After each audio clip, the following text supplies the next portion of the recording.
pelancaran PBKL 2020 telah diadakan pada 13 Februari di Marriott Court, Kuala Lumpur. Pengunjung paling ramai yang pernah dicatat dalam sejarah PBKL ialah pada tahun 2008, mencatatkan seramai 2.2 juta orang pengunjung. Pada tahun lepas, seramai 1 juta orang pengunjung dicatatkan. Namun, walaupun jumlah tersebut berkurangan, nilai jualan buku tetap meningkat.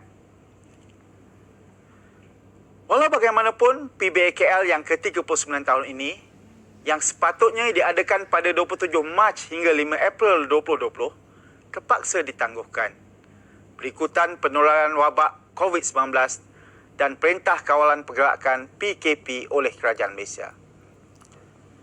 Hal ini memberi kesan kepada Sekretariat Pesta Buku yang telah bersedia dengan penganjuran acara tersebut.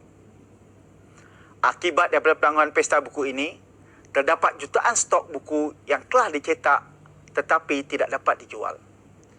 Walau bagaimanapun, Kementerian Pendidikan Malaysia melalui Majlis Buku Kebangsaan Malaysia (MBKM) bersama-sama Dewan Bahasa dan Pustaka, Institut Terjemahan dan Buku Malaysia, Perbadanan Kota Buku serta persatuan-persatuan industri perbukuan seperti Mabopa, PKBM, MBEIA, MBA, PPP, BBM serta MAPIM berusaha mewujudkan pesta buku secara maya. MBKM juga telah membuat perbincangan khas dengan Menteri Keuangan Malaysia bagi memastikan syarikat dan individu yang menyumbang kepada semua aktiviti atau program pemecaan di seluruh negara diberi insentif pengecualian cukai. Ini diharap dapat menyemarakkan lagi peranan sektor swasta dalam memastikan agenda pemberdayaan baca ini dicapai dengan jayanya. MBKM sentiasa mengalung-alungkan Public-Private Partnership atau lebih dikenali sebagai PPP bagi menjayakan program dan aktiviti pengukuhan budaya membaca di seluruh negara. PPP yang berbentuk dukungan padu agensi atau individu dari pihak swasta ini sesungguhnya akan menjadi katalis kepada usaha kami menerajui industri perbukuan negara. MBKM tidak berdiam diri dan sentiasa menghulur bantuan kepada setiap pemegang taruh ekosistem perbukuan demi kemaslahatan bersama. Antara usaha ke arah pemulihan kerugian yang terjejas oleh pandemik COVID-19 ini, Kementerian Pendidikan Malaysia yang juga Sekretariat PBKL 2020 bertanggungjawab mencari jalan untuk meringankan beban semua golongan yang terlibat. Tahukah anda, apakah tarikan utama Pesta Buku dalam talian ini?